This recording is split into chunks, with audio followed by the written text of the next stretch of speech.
হরে কৃষ্ণ কৃষ্ণ কৃষ্ণ হরে হরে। তো ভক্তবৃন্দগণ, আজকের ভিডিওটি রয়েছে আজ রবিবার, রয়েছে পুত্রদা একাদশীর ব্রত পালন। আমরা সকলেই আজ পুত্রদা একাদশীর ব্রত পালন করেছি। অবশ্যই আজ পুত্রদা একাদশীর ব্রত কথাটি দিনে অত্যন্ত একটিবার শ্রবণ করা উচিত।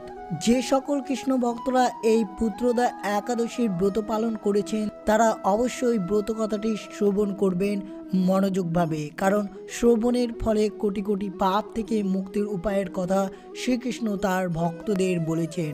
অবশ্যই যারা এই পুত্রদা একাদশী ব্রত পালন করেছেন তাদের অবশ্যই সকল পুত্রের মনস্কামনা এবং পুত্রের ইচ্ছাটি পূরণ হতে পারে। তাই শ্রীকৃষ্ণ সকল ভক্তদের জন্য এই পুত্রদা একাদশী ব্রত পালনের কথা বলেছেন। আজ পুত্রদা একাদশীর ব্রত পালন, যে ভক্ত শ্রীকৃষ্ণ ঠাকুরকে স্মরণ করে এই পুত্রদা একাদশীর ব্রত কথাটি শ্রবণ করবে তার অবশ্যই সকল মনস্কামনা খুব তাড়াতাড়ি পূরণ করবে ভগবান শ্রীকৃষ্ণ ঠাকুর। অবশ্যই ভক্তি, ভালোবাসা, শ্রদ্ধা দিয়ে ভিডিওটি মনোযোগভাবে শ্রবণ করবেন, কারণ যে সকল কৃষ্ণ ভক্তরা এই পুত্রদা একাদশী ব্রত পালন করেছেন তাদের জন্য এই পুত্রদা একাদশী ব্রত কথা শ্রবণ করা অত্যন্ত জরুরি। অবশ্যই যদি পারেন দিনে একটি বার শ্রবণ অবশ্যই করবেন এই পুত্রদা একাদশীর ব্রত কথাটি। তো শুরু করা যাক আজকের ভিডিওটি পুত্রদা একাদশীর ব্রত কথাটি। জয় শ্রীকৃষ্ণ। আর চ্যানেলে নতুন হয়ে থাকলে দয়া করে চ্যানেলটিকে সাবস্ক্রাইব করবেন, লাইক করবেন এবং কমেন্টে ভক্তি, ভালোবাসা, শ্রদ্ধা দিয়ে জয় শ্রীকৃষ্ণ, রাধে রাধে লিখে দিতে ভুলবেন না। তো শুরু করা যাক আজকের পুত্রদা একাদশীর ব্রত কথাটি। আজ রবিবার, পুত্রদা একাদশী পালিত হচ্ছে 21শে জানুয়ারি রবিবার। আর সকল কৃষ্ণ ভক্তদের পালন করতে হবে 22শে জানুয়ারি সোমবার। পালনের সময় রয়েছে সকাল 6:26 থেকে 10টার মধ্যে। সকল ভক্তদের পালন করে নিতে হবে এই পুত্রদা একাদশীর ব্রতটির। তো শুরু করা যাক পুত্রদা একাদশীর ব্রত কথাটি। অবশ্যই মনোযোগভাবে শ্রবণ করবেন এই পুত্রদা একাদশীর ব্রত কথাটি। যুধিষ্ঠির বললেন, হে কৃষ্ণ, পৌষ মাসের শুক্লপক্ষের একাদশীর নাম কি, বিধি বা কি? কোন দেবতা এই দিনে পূজিত হন এবং আপনি কার প্রতি সন্তুষ্ট হয়ে সেই ব্রতফল প্রদান করেছিলেন? কৃপা করে আমাকে সবিস্তারে তা বলুন। শ্রীকৃষ্ণ বললেন, হে মহারাজ, এই একাদশী পুত্রদা নামে প্রসিদ্ধ। সর্বপাপ বিনাশিনী ও কামদা এই একাদশীর অধিষ্ঠাতা দেবতা হলেন সিদ্ধিদাতা নারায়ণ। ত্রিলোকে এর মতে শ্রেষ্ঠ ব্রত নেই। এই ব্রতকারীকে নারায়ণ বিন্ধান ও যশস্বী করে তোলেন। এখন আমার কাছে ব্রতের মাহাত্ম্য শ্রবণ করুন। ভদ্রাবতী পুরীতে সুকেতুমার নামে এক রাজা ছিলেন। তার রানীর নাম ছিল শৈবা। রাজ দম্পতি বেশ সুখে দিন যাপন করছিলেন। বংশ রক্ষার জন্য বহুদিন ধরে ধর্মকর্মের অনুষ্ঠান করেও যখন পুত্রলাভ হলো না তখন রাজা দুশ্চিন্তায় কাতর হয়ে পড়লেন। তাই সকল ঐশ্বর্যবান হয়েও পুত্রহীন রাজার মনের কোনো সুখ ছিল না।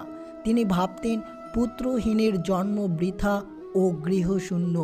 প্রীত দেব মনুষ্য লোকের কাছে যে ঋণ শাস্ত্রে উল্লেখ আছে তা পুত্র বিনা পরিশোধ হয় না।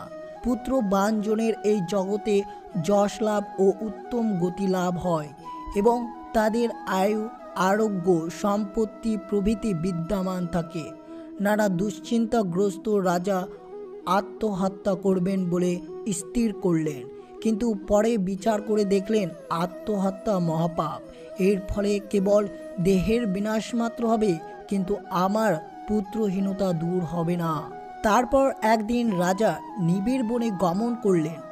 বন ভ্রমণ করতে করতে দ্বিপ্রহর অতিক্রান্ত হলে রাজা তৃষ্ণার অত্যন্ত কাতর হলেন। এইদিকে ওইদিকে জলাদির অনুসন্ধান করতে লাগলেন। তিনি চক্রবাক, রাজহংস এবং নানা রকম মাছের পরিপূর্ণ একটি মনোরম সরোবর দেখতে পেলেন। সরোবরের কাছে মুনিদের একটি আশ্রম ছিল।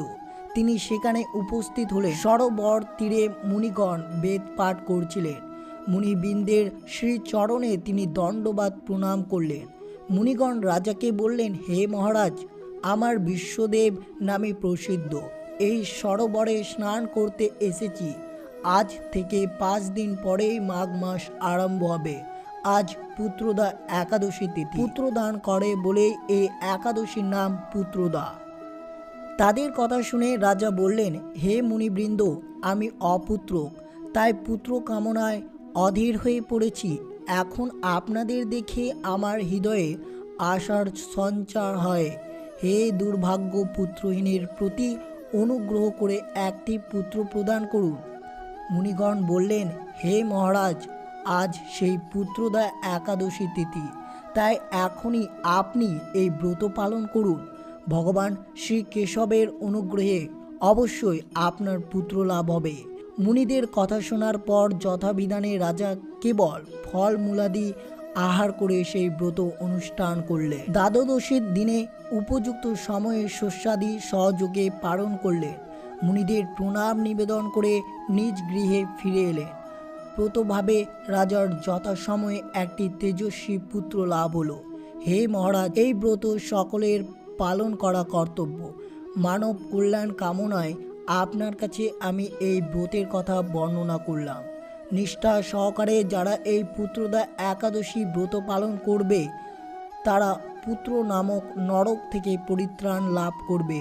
আর এই ব্রত কথা শ্রবণে কীর্তনে অগ্নিষ্টম যজ্ঞের ফল পাওয়া যায়। ব্রাহ্মণ্ড পুরাণে এই মাহাত্ম্য বর্ণনা করা হয়েছে। যে সকল কৃষ্ণ ভক্তরা এই পুত্রদা একাদশীর ব্রত পালন করেছেন, ভগবান বিষ্ণুর কৃপায় একজন মানুষ সুখী জীবন লাভ করে। কথিত আছে যে পৌষ পুত্রদা একাদশীর উপবাস পালনকারী ভক্তদের জন্য মোক্ষের রাস্তা খুলে যায়।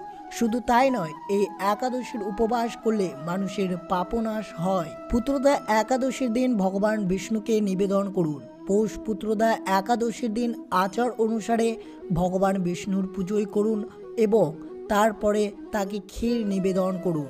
খাবার দেওয়ার সময় অবশ্যই তুলসী দল অন্তর্ভুক্ত করুন। একাদশীর দিন তুলসীর ডাল ভাঙা নিষেধ। একাদশীর দিনে দেবী তুলসী নির্জল উপবাস করেন, তাই একাদশীর একদিন আগেই তুলসী পাতা ছিঁড়ে রাখতে হবে। একাদশীর উপবাস করলে মানুষের মনোবাঞ্ছা পূরণ করে। এছাড়াও কেউ সন্তান লাভের সুখ পায়। একাদশীর পুজোর সময় ভগবান বিষ্ণুকে বিশেষ কিছু নিবেদন করা উচিত। এতে ভগবান বিষ্ণু প্রসন্ন হন এবং আশীর্বাদ বর্ষণ করেন। এটি বিশ্বাস করা হয় যে পুত্রদা একাদশীর দিন ভগবান বিষ্ণু কলা পছন্দ করে। একাদশীর দিন শ্রী হরিকে কলা নিবেদন করুন, এতে অর্থনৈতিক লাভ হবে। এছাড়াও পুত্রদা একাদশীর দিন ভগবান বিষ্ণুকে হলুদ, মিষ্টি ও দুধ নিবেদন করতে পারেন, এতে ভগবান বিষ্ণু অনেক প্রসন্ন হবেন। পুত্রদা একাদশী পালনের সঠিক নিয়মাবলী: ভোরে শয্যা ত্যাগ করে শুচিশুদ্ধ হয়ে শ্রীহরির মঙ্গল আরতিতে অংশগ্রহণ করতে হবে।